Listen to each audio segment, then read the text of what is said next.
Hello friend, मैं लक्ष्य Kumar LN के क्लास में आपका स्वागत है। आज की वीडियो में आपको हिंदी की परीक्षा भाग 2 में धरती कब तक घूमेगी कहानी के बहुत ही महत्वपूर्ण सब्जेक्टिव क्वेश्चन बताने जा रहे हैं।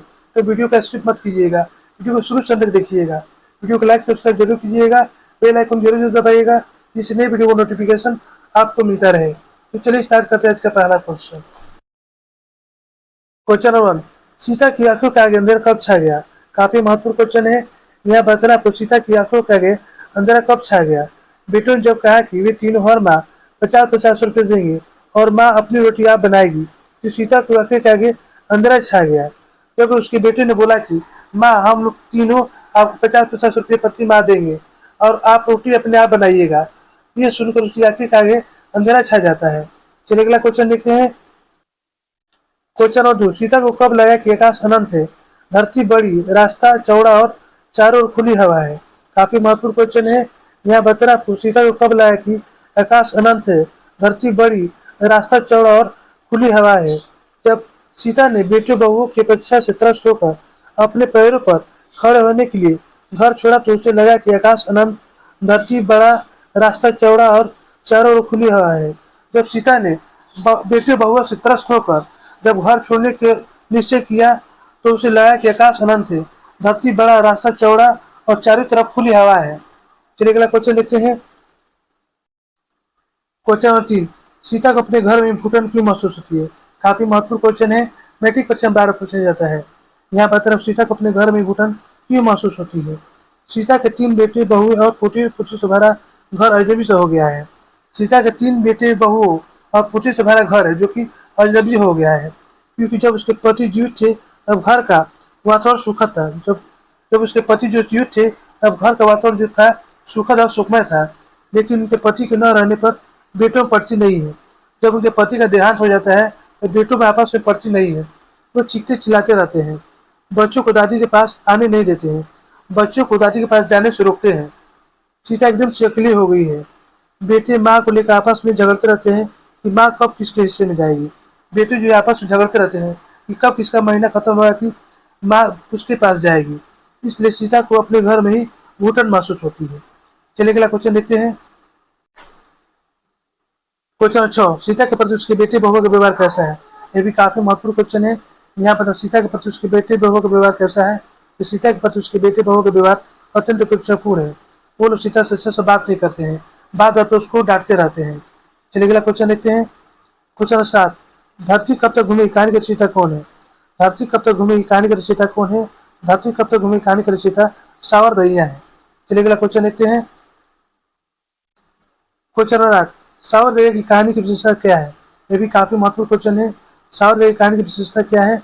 सावरदहिया की कहानी की विशेषता है राजस्थानी समाज का यथातथ से वर्णन है। चलिए अगला क्वेश्चन देखते हैं। क्वेश्चन नंबर 9, धरती कब तक घूमेगी कहानी की सत्यता स्पष्ट करें। ये भी काफी महत्वपूर्ण क्वेश्चन है। यहाँ बताएं धरती कब तक घूमेगी कहानी की सत्यता स्पष्ट करें। रचना का शीर्षक क्या हो? यह महत्वपूर्ण है क्योंकि शीर्षक ही पाठक को पाठ के लिए ललचाता है। कौन ललचाता है? तो जो शीर्षक रहता है वही पाठक को पाठ के लिए ललचाता है। अति आकर्षक होना चाहिए, साथ ही ऐसा होना चाहिए जो रचना के मूल भाव का घोतक और संक्षिप्त हो। कैसा होना चाहिए?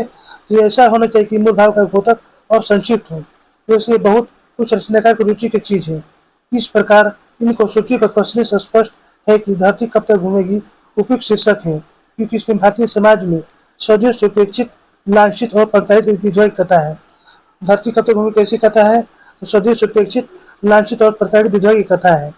और कब तक चलेगा यह प्रश्न कहानीकार प्रस्तुत करना चाहता है। साथ ही आकर्षक भी है क्योंकि यह उत्सुकता जगाता है कि धरती कब तक घूमेगी में किस धरती की बात है। धरती का घूमना बंद होने वाला है क्या?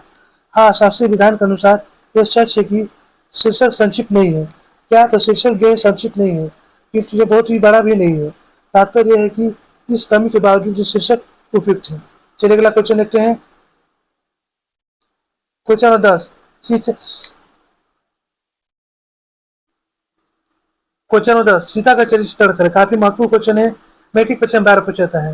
यहाँ बता रहा हूँ, सीता का चरित्र चित्रण करें। सीता धरती कब तक घूमेगी की कहानी की नायिका और भारतीय विधवा है। सीता जो है धरती कब तक घूमेगी की नायिका और भारतीय विधवा है। वो 3 बेटों की माँ, 3 बहुओं की सास, उनके पोते पोती की दादी है, फिर भी वो अकेली है। उसके 3 बेटे हैं, 3 बहुएं हैं और पोते पोतियां हैं, फिर भी वो घर में अकेली सी है। बेटे उससे बातचीत नहीं करते, बेटे जो है उससे बातचीत नहीं करते हैं। बहू उल्टा सुल्टा सुनाती है, बहू जो है उसे उल्टा सुल्टा सुनाती रहती है। सभी अपने घर में उसे बोझ मानते हैं। लड़कों ने महीने महीने भर खिलाने की पाली बांधी है। लड़के जो है उसको महीने भर खिलाने के लिए पाली बांधी है कि आज के महीने वो खिलाएगा, अब अगला महीना वो खिलाएगा। जहाँ तक रहती है रोटी के साथ खोटी मिलती रहती है। उसको जब खाना दे देता है तो उसके बदले उसको बोला भी जाता है। फिर बच्चों को प्यार करती है, अपने घर में घुटन अनुभव करती है। किंतु जब 50-50 रुपये देकर स्वयं खाना पकाने के लिए कहते हैं तो सीता का धैर्य छूट जाता है और घर छोड़ देती है। जब उसके बेटे कहते कि हम लोग तीनों भाई तुमको 50-50 रुपये पर महीने देंगे, तुम अपने आप से खाना पकाओ और खाओ। ये सुनकर उसका धैर्य छूट जाता है और घर वर छोड़ देती है। इस प्रकार सीता निरंतर उपेक्षा और प्रताड़ना से सहने वाली भारतीय नारी है। भारतीय विधवा है, किंतु उसकी आत्मा मरी नहीं है, स्वाभिमान नष्ट नहीं हुआ है। वो एक झटके में सारे संशय छोड़कर घर से निकल पड़ती है। दोस्तों, यही पर हमारा वीडियो समाप्त होता है। यदि हमारा वीडियो आपको अच्छी लगी, लाइक जरूर कीजिएगा, बेल आइकन जरूर दबाइएगा, जिससे नई वीडियो का नोटिफिकेशन आपको मिलता रहे।